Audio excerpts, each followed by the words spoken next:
Bismillahirrahmanirrahim. Assalamualaikum warahmatullahi wabarakatuh. Saya Dr. Muhammad Nasir, konsultan di bidang healthy karakter.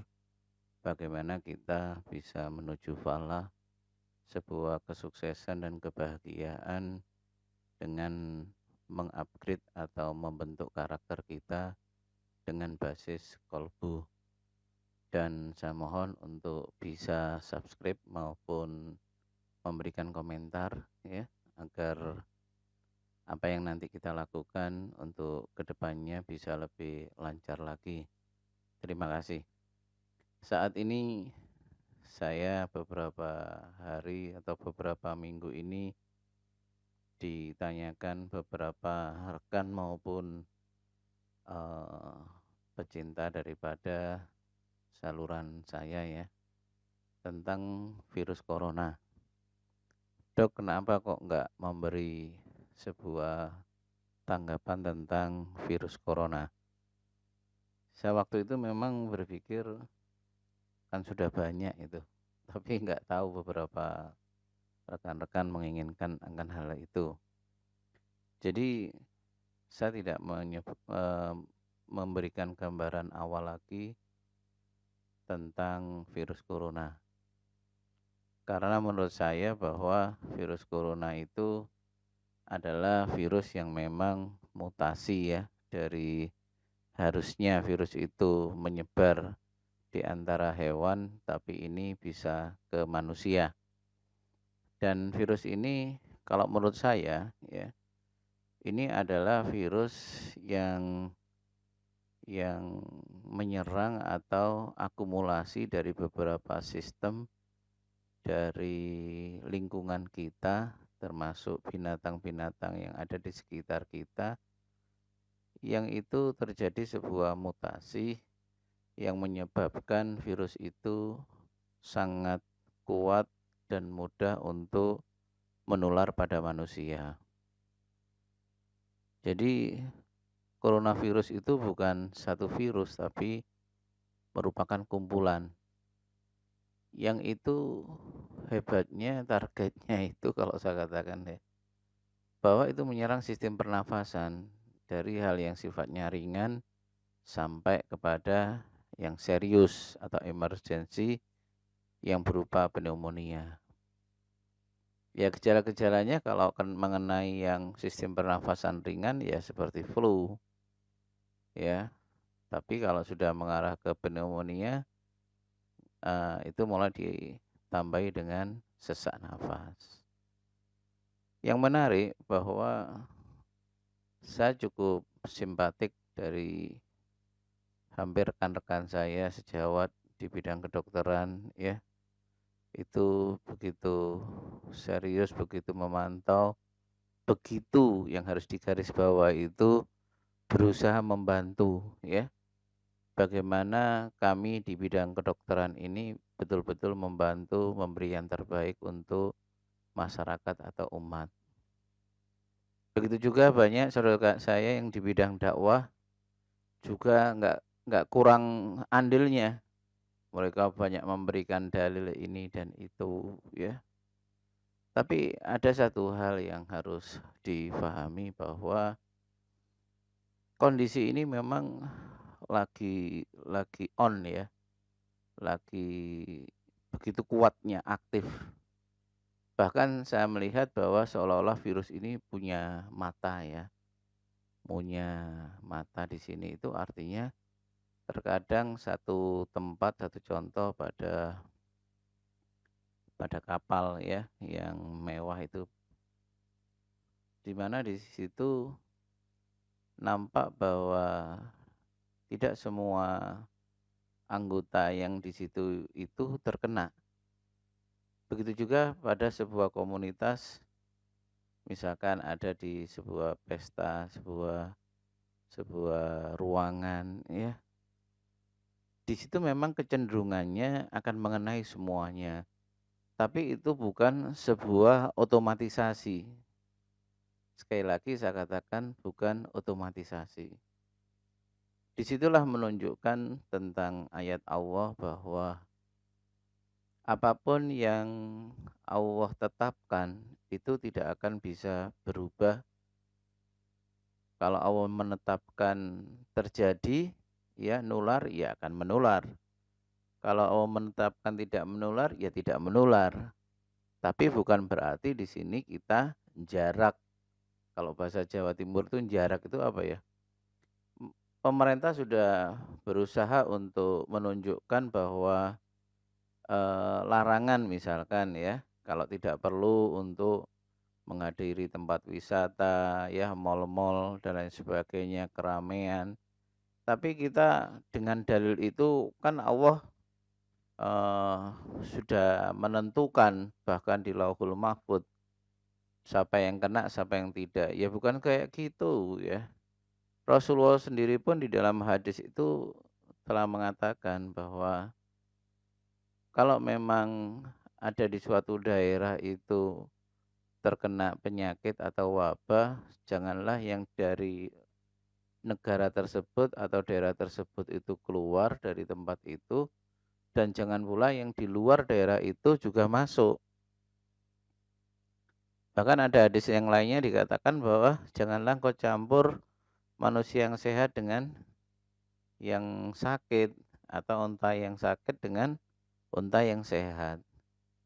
Jadi sebenarnya Islam itu sangat rasional dan jangan dijadikan seolah-olah Islam itu tidak mengenal konsep sunatullah. Ini minta tolong buat saudara-saudara saya di bidang dakwah, janganlah ya. Jadi Islam itu sangat real, sangat sunatullah, mengikuti sunatullah.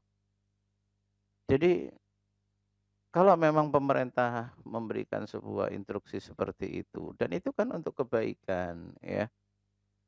Dan Allah itu Maha tahu. Islam itu diciptakan untuk rahmatan lil alamin. Manusia itu diharapkan juga mampu menjadi rahmat. Nah, namanya rahmat itu memberikan sebuah kebaikan, bukan sebagai sebab menjadikan penderitaan orang lain. Jadi oleh karena itu, tolong fahami tentang posisi di sini. Biarkan orang-orang yang profesional di bidang medis untuk menganalisa. Bukankah Allah mewajibkan kita untuk bertindak secara ilmu, ya, dengan ilmu, ya. Jadi ayolah, jangan main sendiri-sendiri. Yang dakwah dengan konsepnya dakwah ya, kenceng menunjukkan tentang nilai akidah tanpa memperhatikan sunatullah, sedangkan di medis sangat memperhatikan sunatullah. Tolong tanya di sini, sunatullahnya seperti apa?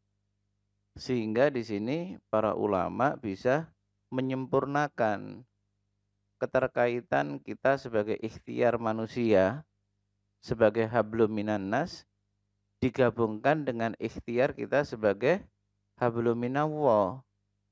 Karena memang pendekatan kita, ikhtiar kita hablum minallah itulah penyempurna dari ikhtiar kita yang bersifat hablum minan nas, sunatullah.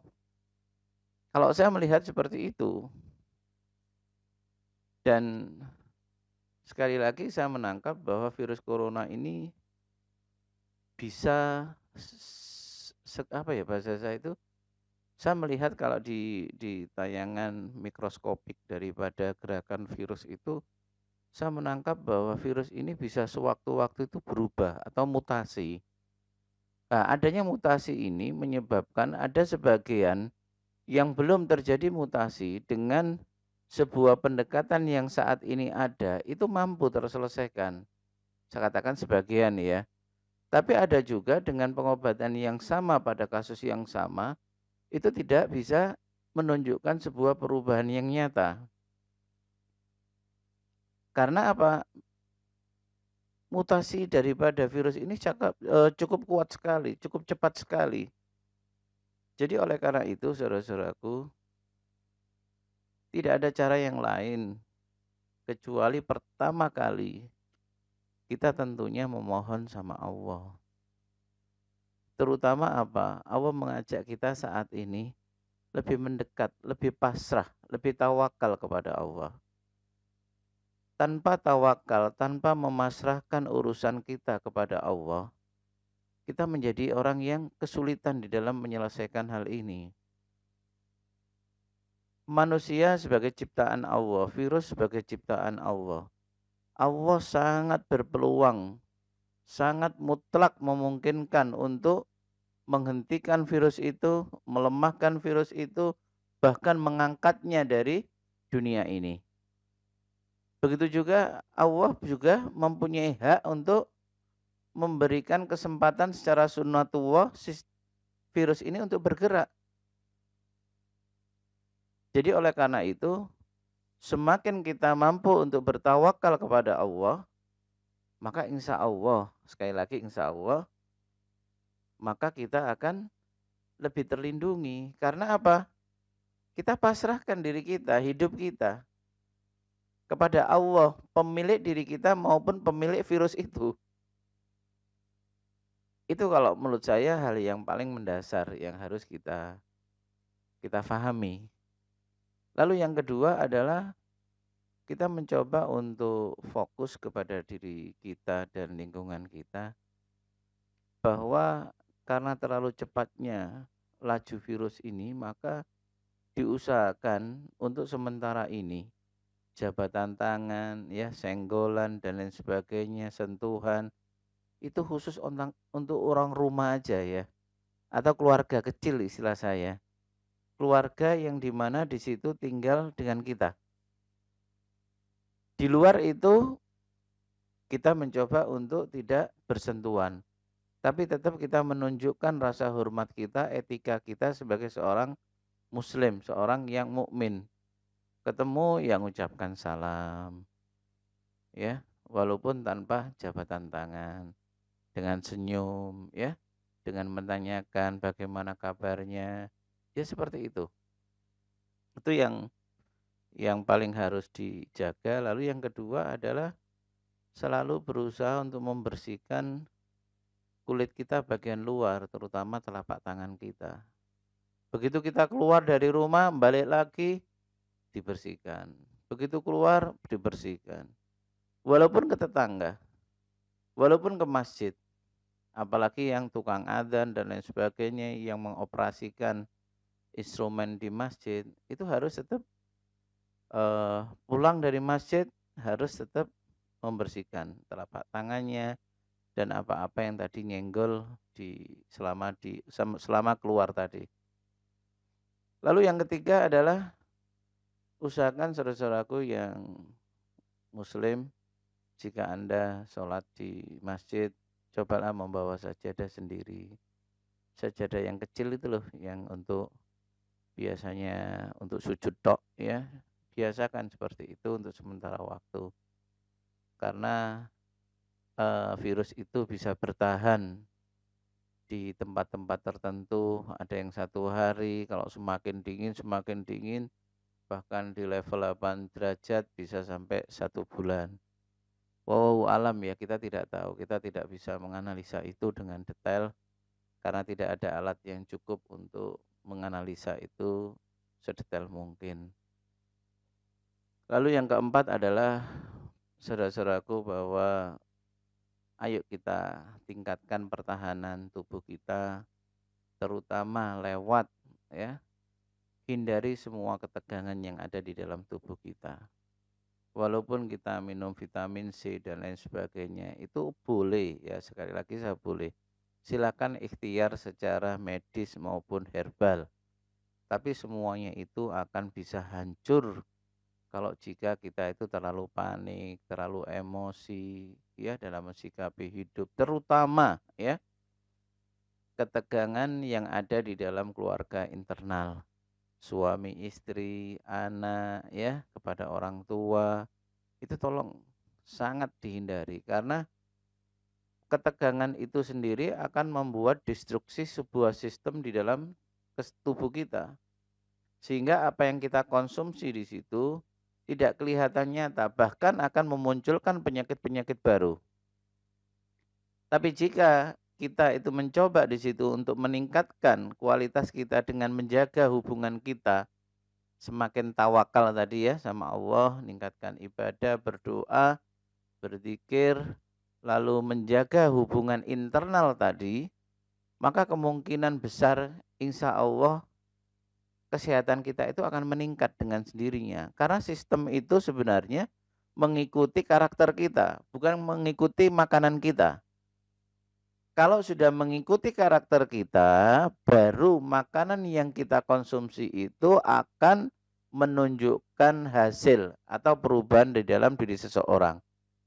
Tapi jika orang itu hanya mengandalkan makanan untuk menjadikan sistem tubuhnya itu meningkat, saya katakan susah.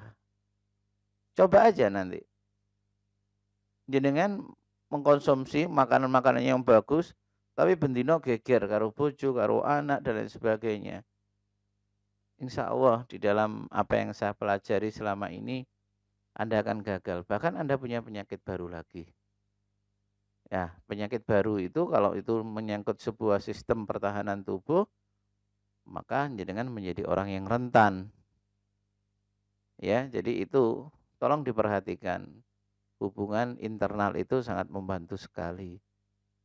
Dan bagi saudara-saudaraku yang saat ini menderita penyakit-penyakit yang menurunkan daya tahan kayak ginjal, paru, jantung, diabetes ya, tolong lebih waspada ya sama kanker ya. Tolong lebih waspada karena daya tahan jenengan mungkin lebih rentan, lebih lemah sehingga jenengan butuh power untuk lebih bertawakal sama Allah, lebih berdoa sama Allah ya. Dan lebih menjaga makanan-makanan sehingga makanan yang jenengan makan itu akan menjadi nilai yang maksimal. Dan sebelum saya tutup bahwa saya menangkap kunci daripada virus corona ini, saya nggak membahas ini sebagai musibah atau sebagai nikmat ya. Kalau saya hanya melihat satu, apapun yang Allah berikan kepada kita itu adalah yang terbaik. Kita akan bisa mengatakan itu yang terbaik kalau kita mengimaninya. Ya, mengimaninya karena memang Allah itu bukan zat yang ingin merusak hambanya sendiri, menghancurkan apa yang sudah ditata oleh Allah, yang sudah dibangun oleh Allah. Semuanya ini Allah maksudkan memang untuk kebaikan hambanya. Karena Allah itu menginginkan virus ini untuk kebaikan hambanya, maka munculkanlah sebuah persepsi yang positif. Artinya persepsi yang positif selama ini bisa jadi memang selama ini kita sudah jauh dari sebuah konsep yang dimana dalam hidup kita hampir secara keseluruhan itu menggeser peran Allah itu di dalam kehidupan kita. Sekali lagi, kita hampir di dalam kehidupan kita ya, sehari-hari itu telah menggeser peran Allah di dalam kehidupan kita. Kita lebih mengunggulkan otak kita, ilmu kita, profesionalisme kita, ya, dan apa-apa yang ada di sekitar kita. Tapi kita saat ini jarang mengingat siapa yang memberikan semua itu, siapa yang mengawali semua itu. Tentunya kan ada yang mengawalinya. Tentunya ada yang menciptakan lebih awal. Tentunya ada yang mengizinkan sebuah proses. Dan semuanya itu adalah Allah. Jadi oleh karena itu, ayo dengan virus corona ini, kita kembalikan diri kita untuk lebih tawakal kepada Allah. Kita sadarkan diri kita bahwa semuanya yang kita bangun yang sebegitu rupa itu akan cepat sekali bagi Allah untuk menghancurkannya. Coba aja kalau kita lihat. Kalau semua nanti betul-betul menyerang virus corona, orang itu hidup di rumahnya sendiri-sendiri. Adanya mall, adanya pariwisata, ini, itu, pesawat, dan lain sebagainya. Nggak ada yang gunakan. Dan kalau sudah seperti itu gimana? Ya, ayo kembali. Kembali kepada Allah, ya. bahwa Allah yang memang menciptakan semua ini dan mengizinkan semua ini, lalu marilah kita mohon sama Allah agar ya virus ini diangkat sama Allah. Karena apa? Kita bisa doa, ya Allah, maafkanlah kami ya Allah, maafkanlah seluruh saudara kami ya Allah, baik muslimin dan muslimat ya. Ya Allah, aku mohon angkatlah virus ini ya Allah. Karena virus ini menggangguku ya Allah untuk bisa beribadah kepadamu ya Allah. Di mana aku menjadi sanksi was-was pada saat kami melakukan sholat berjamaah ya Allah. Yang di mana dengan virus ini menjadikan kami tidak bisa bersilaturahmi ya Allah. Di mana dengan virus ini ya Allah kami tidak bisa menghadiri majelis-majelis taklim. Kami nggak bisa bersekolah.